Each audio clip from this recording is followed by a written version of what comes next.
save the planet from single-use plastics. And I just felt that I'm making this water, and I was looking at all these statistics where it's like 91% of all the plastics we're using aren't recyclable.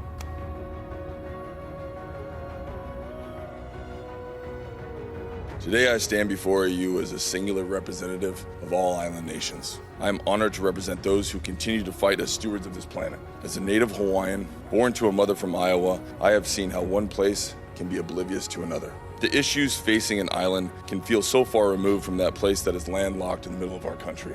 However, with a foothold in two worlds, I quickly began to see how a problem for one will soon become a problem for all. As a human family, through innovation and creativity, we have elevated ourselves and perceivably stand as the most powerful beings on Earth. Yet our ego, our fear, and our relentless drive for profits have made us the only species willing to force disharmony with the natural balance of our world. We are the living consequence of forgotten traditions. We suffer a collective amnesia of a truth that was once understood, the truth that to cause irreversible damage to the Earth is to bring the same unto ourselves. Yet the greatest threat to small island developing states is the fact that entire islands are drowning into the sea due to the enormous volume of emissions generated by the first world countries. Island nations contribute the least to this disaster, but are made to suffer the weight of its consequences. Our governments and corporate entities have known for decades the immediate change is needed, yet change still has not come. And when the front line is gone, we are doomed. There is no undoing.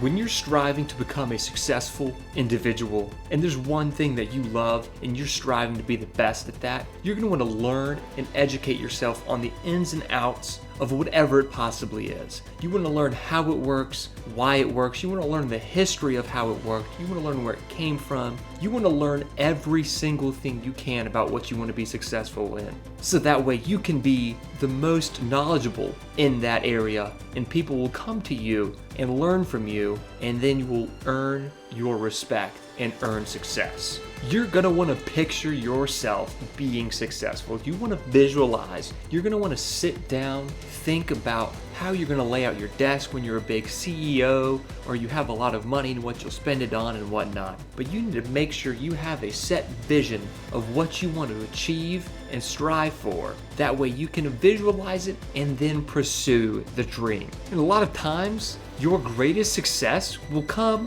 from solving the smallest problem.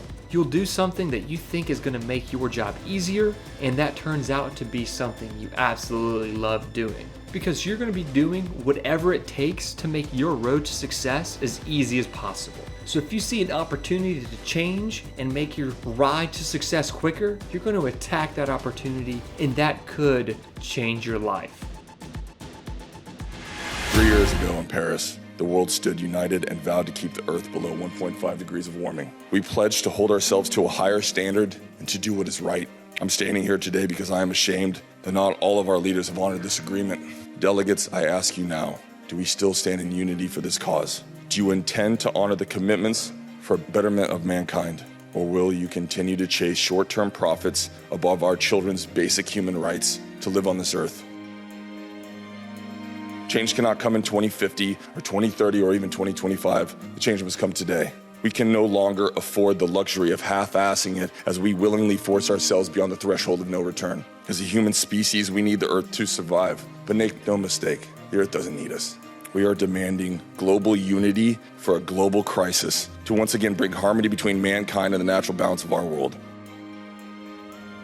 From the atmosphere to the abyssal zone, we are polluted. It is a known fact that the great garbage patch floating in the Pacific is larger than the country of France. Even at the depths of the Mariana Trench, we are discovering nanoplastics. And shockingly, there are more plastic particles in the ocean than the stars in the Milky Way.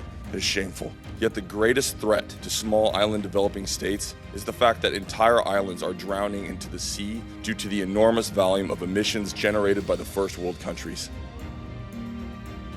We must right the wrongs we have done against our children and grandchildren because we are gifting them with a world that suffers from our irresponsible stewardship. I leave you with an island proverb that states, He wa'a, he moku, he moku, he wa'a. These words teach us that all land, no matter how big or small, floats on the ocean like a canoe in the middle of the sea, and that our planet is nothing more than an island floating amongst an ocean of stars. Life on a floating vessel has limited resources. We, the island nations, and all coastal communities are the front lines in this environmental crisis. The oceans are in a state of emergency. Entire marine ecosystems are vanishing with the warming of the seas, and as the waste of the world empties into our waters, we face the devastating crisis of plastic pollution. We are a disease that is infecting our planet. It requires strict conservation practices and carefully planned navigation to ensure survival. We must work together as a global community to best steer our canoe in the right direction, the direction of a healthy and abundant future on Earth that we call home. Mahalo nui loa. Please join us, the Samoa Pathway, and unified commitment to protect and heal the planet. This is for all of us. Aloha.